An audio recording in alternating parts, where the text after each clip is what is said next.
अस्सलाम वालेकुम dear students, क्या हाल है जी आपके। उम्मीद करता हूँ आप सारे ठीक और खुशहाल होंगे। शुरू करते हैं अल्लाह के बाबरकत नाम से, जो बहुत ही मेहरबान और निहायत रहम करने वाली ज़ात है। और खुश आमदीद कहते हैं आप सबको पाकिस्तान के मोस्ट ऑथेंटिक फोरम दी कंप्यूटर सर्विसेज अकेडमी में। डियर स्टूडेंट्स, अगर आप ज़िलादार की जो अपकमिंग पोस्ट्स हैं उनके लिए तैयारी करना चाहते हैं या आप कैनाल पटवारी के ऊपर आपने अप्लाई किया है, तो ये वीडियो आपके लिए, इसका एक एक मिनट आपके लिए कीमती है। इस वीडियो के अंदर डियर स्टूडेंट्स हम आपको एकेडमी के फोरम से बताएंगे कि कैनाल पटवारी की सैलरी तकरीबन कितनी होगी। स्केल तो आप लोगों को पता चल ही गया है। प्रोमोशन स्ट्रक्चर क्या है, आप 19वें स्केल के ऑफिसर किस तरीके से बन सकते हैं, इसकी पावर्स क्या होती हैं, इसकी पावर्स एंड पर्क्स क्या हैं और काम आपको क्या करना होगा, ये सारी की सारी चीज़ें इस एक वीडियो में इंशाल्लाह मैं आपको बता दूंगा यहाँ पर। तो यार, कैनाल पटवारी कोई आम पोस्ट नहीं है। कैनाल पटवारी और बोर्ड ऑफ रेवेन्यू का जो पटवारी, ये शहनशाह होते हैं अपने महकमे के। आसान जॉब होती है, अच्छी जॉब है और सैलरी भी अच्छी होती है। प्रोमोशन स्ट्रक्चर बड़ा बेहतर है। अगर आप पीपीएससी की लिस्ट में टॉपर्स में आ जाते हैं तो आप बहुत जल्दी प्रोमोट हो जाते हैं। पीपीएससी की जो मेरिट लिस्ट है उसमें टॉपर्स में वही लोग आएंगे जो मेहनत करेंगे और अच्छे नंबर हासिल करेंगे। ठीक है जी, अच्छी तैयारी करेंगे तो पीपीएससी के टॉपर्स में आ जाएंगे। चले जी, देर नहीं लगाते, स्टार्ट करते हैं। सबसे पहले इस कैनाल पटवारी के हायरार्की देख लेते हैं कि सबसे पहले आप कैनाल पटवारी के ऊपर अगर आपकी सिलेक्शन हो जाती है इंशाल्लाह, अगर आप मेहनत करते हैं तो उसके बाद नेक्स्ट प्रोसीजर क्या होगा। तो डियर स्टूडेंट्स सुन लीजिए, कैनाल पटवारी के ऊपर जब आप कम अज़ कम 5 साल तक काम कर लेते हैं, उसके बाद आप नेक्स्ट प्रमोशन के लिए एलिजिबल हो जाते हैं। 5 साल काम करने के बाद। ये वैसे टेन्योर सम टाइम जो है इस टाइम को कम भी कर सकता है डिपार्टमेंट, उनकी अपनी मर्ज़ी है। फ़िलहाल आप कैनाल पटवारी के ऊपर 5 साल तक काम करेंगे, उसके बाद आपकी प्रमोशन हो जाती है। और अगर आप मेरिट लिस्ट में टॉप पर है तो सबसे पहले प्रमोशन आपकी होगी। कैनाल पटवारी के बाद जो आपका नेक्स्ट प्रमोशन मिलती है उसे ज़िलादार कहते हैं। ज़िलादार इस वक्त महकमा नहार में 14वें स्केल का है, लेकिन सुनने में आ रहा है कि ये 16वें स्केल की हो जाएंगी इंशाल्लाह सीटें, और ये भी बहुत जल्द आने वाली हैं। और अगर कोई शख्स आप में से कैनाल पटवारी पर सिलेक्ट हो जाता है तो वो यकीनी तौर पर जब ज़िलादार की सीटें आएंगी तो उसे बहुत ज़्यादा एज मिलने वाला है, वो वहाँ पर भी सिलेक्ट हो जाएगा। लिहाजा कैनाल पटवारी को ईजी ना लें, तैयारी अच्छी करें। तो पहली प्रमोशन आपकी कहाँ पर होगी जी? कैनाल पटवारी के बाद ज़िलादार के ऊपर हो जाएगी 5 साल के बाद। उसके बाद फिर मज़ीद आप जब ज़िलादार बन जाएंगे तो फिर आप मज़ीद तकरीबन 5 साल महकमे को सर्व करते हैं, 3 से 5 साल। और उसके बाद आपकी 17 स्केल के ऊपर प्रमोशन हो जाती है ज़िलादार से, जो कि अगला स्केल है डिप्टी कलेक्टर, जिसे डीसी महकमा अनहार कहा जाता है। 17 स्केल की ये पोस्ट होती है, मतलब आप with in 10 years deputy collector पर पहुंच जाएंगे, जो कि बहुत बड़ी बात है, बहुत बड़ी बात। तो ये कोई आम पोस्ट नहीं है, बड़ी अच्छी पोस्ट है।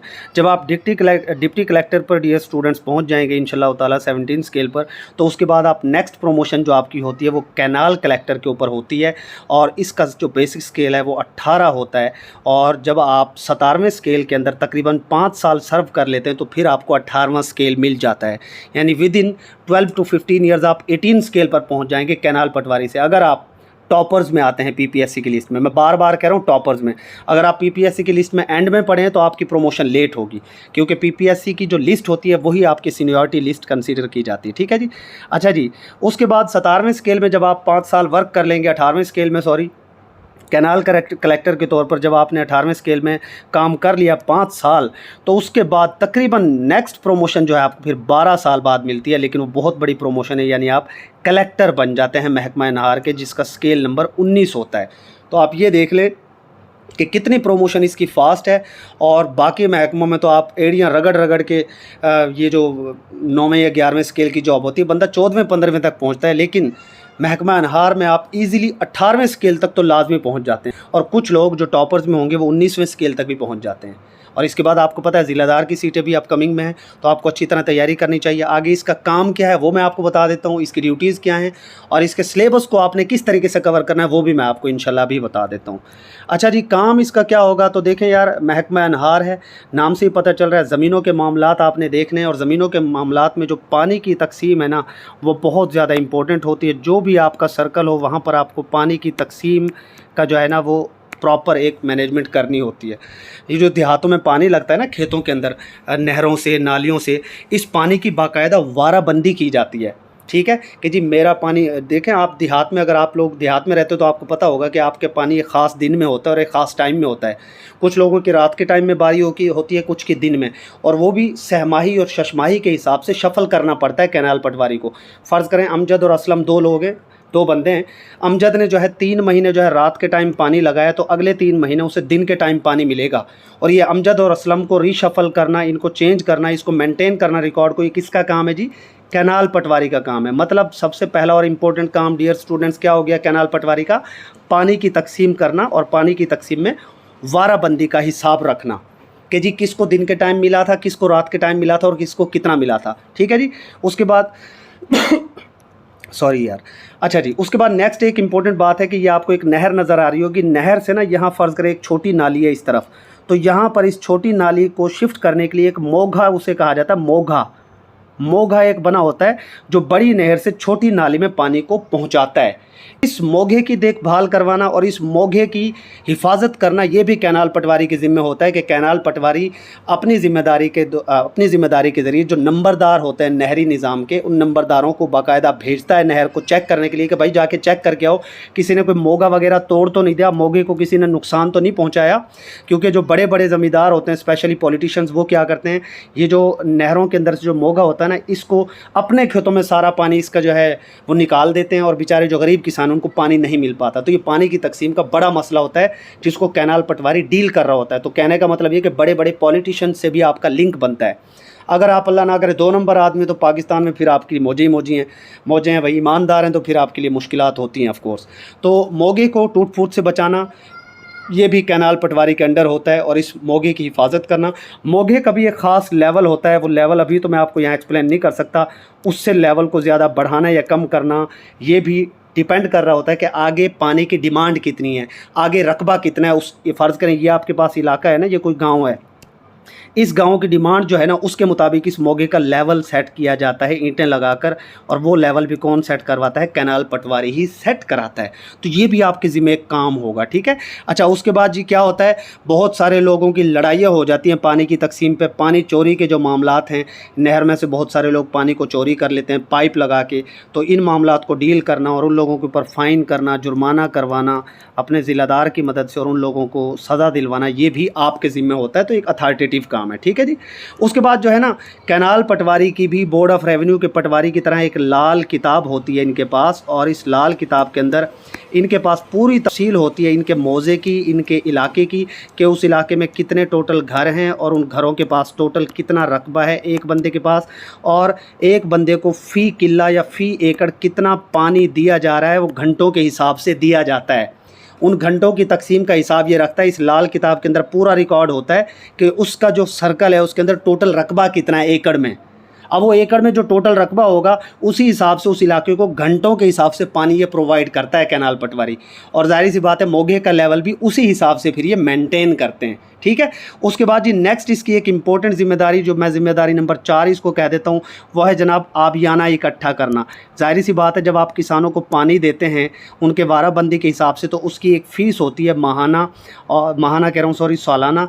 वो फ़ीस आप कैनाल पटवारी के तौर पर जब आप होंगे तो वो आप नंबरदारों के ज़रिए आप वो अपनी इकट्ठी करवाते हैं। नंबरदारी का जो सिस्टम है वो फ़िलहाल पाकिस्तान में थोड़ा सा डामाडोल है, लेकिन अब इस नंबरदारी के निज़ाम को गवर्नमेंट दोबारा से बहाल करने जा रही है, पंजाब गवर्नमेंट, और आपके नीचे जनाब नंबरदार होंगे जो आपकी हेल्प करेंगे। बोर्ड ऑफ रेवेन्यू के नंबरदार भी आपकी हेल्प करेंगे, और महकमा अनहार के नंबरदार भी आपकी हेल्प करेंगे, ठीक है जी। मैं आपको एक और इम्पोर्टेंट बात बता दूं, फ़िलहाल जो ये आबियाना है इसको बोर्ड ऑफ रेवेन्यू का पटवारी ही इकट्ठा कर रहा है, क्योंकि महकमा अनहार के अंदर पटवारियों की कमी थी, ठीक है जी, पटवारियों की क्या थी? कमी थी। तो इसी वजह से जो है ना ये बोर्ड ऑफ रेवेन्यू के पटवारी आजकल ये काम कर रहे हैं, लेकिन जब इंशाल्लाह आप नौजवान लोग इसमें आएंगे तो ये आबियाना आप लोग इकट्ठा किया करेंगे, और इस आबियाना को इकट्ठा करने में नंबरदार आपकी मदद करते हैं, ठीक है जी। उसके बाद नेक्स्ट हम देख लेते हैं जी। अब देखें जी, ये मैंने आपको बता दी तरक्की क्या है, काम क्या है, ये मोटे मोटे काम मैंने आपको बता दिए। और भी रिकॉर्ड्स मेंटेन करना, छोटी मोटी जिम्मेदारियां और भी हैं। टॉप डिस्क्रिप्शन इसकी पीपीएससी की वेबसाइट पर मुकम्मल पड़ी हुई है, जो काफ़ी टफ़ है, आपको समझ नहीं आएगी। जब आप क्लियर कर जाएंगे इंशाल्लाह तो तब आपको इंटरव्यू के हवाले से गाइड करेंगे। फ़िलहाल आपके लिए इतना ही जानना काफ़ी। ये मोटे मोटे काम हैं जो उसकी बेसिक ड्यूटीज़ मैंने आपको बता दी है। ये पोस्ट पड़ी हैं, और अब इसके सिलेबस को ज़रा देख लेते हैं। सिलेबस की जो डिवीज़न है ना वो मैं आपके सामने रख देता हूँ। ये देखें जी, ये आपके सामने इसका सिलेबस मौजूद है डियर स्टूडेंट्स। 1 मिनट मुझे प्लीज़ दीजिएगा। हाँ जी, ये देखें, ये आपके सामने सिलेबस मौजूद है, और अगर इस सिलेबस को मैं देखूं तो यहाँ पर वो कह रहा है जी 100 नंबर का आपका पेपर होने वाला है, और एमसीक्यूज़ का ये पेपर है 100 नंबर का, ठीक है। क्या है जी, MCQs का ये पेपर है। और इसके अंदर अगर हम डिवीजन देखें तो इसके अंदर आपके पास जनरल नॉलेज होगा, जनरल नॉलेज है, पाकिस्तान स्टडीज़ है आपके पास, ठीक है। उसके बाद करंट अफेयर्स के 4-5 सवाल आ जाते हैं, इस्लामिक स्टडीज़ के। और जो नॉन मुस्लिम्स हैं उनकी इस्लामियात नहीं आएगी, उनका इस्लामियात की जगह पर जनरल नॉलेज ही आता है, ठीक है। उसके बाद आपके पास मैथमेटिक्स है, इंग्लिश है, उर्दू है, एवरीडे साइंस है और बेसिक कंप्यूटर है, ठीक है जी। अब इनकी डिवीजन मैं आपको बता देता हूँ कि ये कितने कितने नंबर के आएंगे, ये भी आप थोड़ा सा ध्यान से सुनिएगा डियर स्टूडेंट्स। जो जनरल नॉलेज है ना वो PPSC के अंदर तकरीबन 10 से 15 नंबर का आता है। ये शफल करता रहता है, फिक्स नहीं है, पर 10 से 15 नंबर का लाजिमी तौर पर आता है। उसके बाद जो पाकिस्तान स्टडीज़ है वो भी आप 10 से 15 ही अपने दिमाग में रखें, 10 से 15 के दरमियान में, ठीक है। उसके बाद नेक्स्ट आपके पास जो है वो इस्लामिक स्टडीज़ है। तो PPSC के अंदर जो इस्लामिक स्टडीज़ है वो तकरीबन आजकल 8 नंबर की आ रही है हर पेपर के अंदर ही, ठीक है, तकरीबन 8 नंबर की, ठीक है। तो यहाँ तक आपको ये चीज़ क्लियर होगी। उसके बाद नेक्स्ट मैं आपको सब्जेक्ट बता देता हूँ। यहाँ पर पाकिस्तान स्टडीज़ हो गया, GK हो गया, इस्लामियात हो गया। नेक्स्ट हमारे पास है जी इस्लामियात के बाद है मैथमेटिक्स आपकी। तो ये फ़िलहाल जो है PPSC के अंदर अगर मैं मैथ की बात करूं तो फ़िलहाल PPSC के अंदर मैथ भी तकरीबन 8 से 10 नंबर की PPSC वाले दे रहे हैं हर पेपर में, 8 से 10 नंबर की, लिहाजा ये आपके लिए इंपॉर्टेंट सब्जेक्ट है। उसके बाद नेक्स्ट अगर हम यहाँ पर बात करते हैं मैथ के बाद डियर स्टूडेंट, नेक्स्ट हमारे पास सब्जेक्ट है जी जियोग्राफ़ी। तो जियोग्राफ़ी के अंदर से भी PPSC इस वक्त तकरीबन 5 क्वेश्चंस दे रहा है हर पेपर में, 3 से 5 मैक्सिमम, इससे ज़्यादा नहीं दे रहा। उसके बाद जी नेक्स्ट हमारे पास जो सब्जेक्ट है जियोग्राफी के बाद वो बेसिक मैथमेटिक्स मैंने आपको बता दिया। इंग्लिश के अंदर से तकरीबन 8 से 10 क्वेश्चंस आ जाते हैं। और उसके बाद जी उर्दू के अंदर से 10 सवालात आते हैं हर पेपर में, जहन में ये लिखते जाएं आप अपने पास। और उसके बाद एवरीडे साइंस के पेपर की अगर हम बात करें तो पोर्शन की, तो एवरीडे साइंस में से भी 7-8 आ जाते हैं, ठीक है। और कंप्यूटर में से भी 7-8 आपके पास आ जाते हैं। इनकी तादाद 1-2 का फ़र्क पड़ जाता है। तो इस तरीके से टोटल आपके पास 100 MCQs का पेपर होता है। और याद रखिए कि कैनाल पटवारी के अंदर 100 नंबर का जो पेपर होगा नेगेटिव मार्किंग होती है। जो एक सवाल गलत करे उसके 0.25 मार्क्स डिडक्ट हो जाते हैं। और याद रखिए जो 100 में से कम 70+ मार्क्स लेगा वही टॉपर्स में आएगा। अगर आप 70+ मार्क्स ले जाते हैं इस पेपर में तो आप टॉपर्स में आएंगे। और यकीन करें आप ज़िंदगी में कुछ भी नहीं करेंगे तो आप कम से कम 17वें-18वें स्केल के ऑफिसर ज़रूर बन जाएंगे। तो 70+ मार्क्स लेने की कोशिश करें। एकेडमी का सेशन स्टार्ट होने वाला है 8 अगस्त से, उसके अंदर रजिस्ट्रेशन करा लें, आपकी मर्ज़ी। और नहीं करना चाहते तो आप अपनी मदद आपके तहत भी तैयारी कर सकते हैं। डिवीज़न मैंने आपको इन सारे सब्जेक्ट्स की बता दी है। और चाहे आप बेशक PPSC के पास पेपर्स देख लें, एक PPSC का पास पेपर कैनाल पटवारी का हमारे चैनल पर अपलोड किया जाएगा, उसको भी ज़रूर वॉच कीजिएगा। एकेडमी का जो सेशन है वो 8 अगस्त से स्टार्ट है, उसमें इन सारे सब्जेक्ट्स की वीडियो लेक्चर्स के ज़रिए PDF नोट्स, डेली टेस्ट सारा कुछ करवाया जाता है।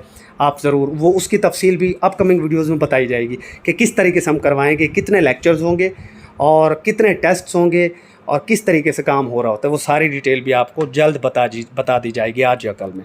स्टे ब्लेस्ड, अल्लाह हाफिज़।